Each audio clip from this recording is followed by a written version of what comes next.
میں ان کو بالکل مشورہ نہیں دے رہا. آپ لوگ یہ نا میرے سے فیصلہ دیجیے گا کہ میں ان کو مشورہ دے رہا ہوں. لیکن آپ بتائیں جی, مریم نواز صاحبہ ہی خود سوچ کے بتا دیں کہ اگر وہ ان کی جگہ ہوتی تو وہ کیا کرتی. وہ اپنا حق لینے کے لیے, اپنے بچوں کا حق لینے کے لیے, اپنے بچوں کی جان بچانے کے لیے, اپنے جو رائٹس ہیں ان کو حاصل کرنے کے لیے یقیناً روڈ بلاک کرتی ہیں.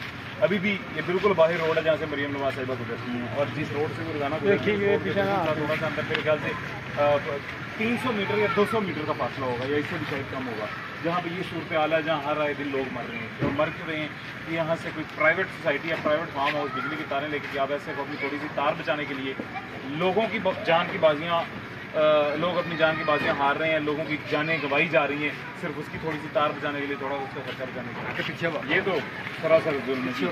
یہ آمریت آپ نے بڑی بڑی طرح کی دیکھی ہوگی, لیکن اس طرح کی نہیں دیکھی ہوگی. اگر دیکھی بھی ہوگی تو پھر قصوں کہانیوں میں یا فلموں میں دیکھی ہوگی جی. آج ہم آپ کو اصل دنیا میں ہمارے اسی پیارے شہر لاہور میں دکھا رہے ہیں جی کہ لاہور میں بھی اس طرح کے لوگ ہیں جو اپنی تھوڑی سی تار بچانے کے لیے, غریبوں کی جان جا رہی ہے, وہ مر رہے ہیں تو مرتے رہیں, کوئی بات نہیں, اس چیز کی پرواہ نہیں کرتے ہیں, صرف تھوڑی سی اپنی تار بچانے کے لیے. اور اس کے اوپر سونے پہ سہاگا ہماری حکومت, سونے پہ سہاگا ہماری ضلعی انتظامیہ, جن کی اس طرف یا تو توجہ جاتی ہے تو وہ گاندھی جی کے ان سمجھدار اور معصوم بندروں کی طرح آنکھیں کان اور منہ بند کر لیتے ہیں جی, یا پھر اس طرف نظر جاتی ہی نہیں ہے, توجہ جاتی ہے. تو خیر اس امید کے ساتھ آج کا پروگرام دوبارہ ان کا مسئلہ جلد از جلد حل کر لیا جائے گا.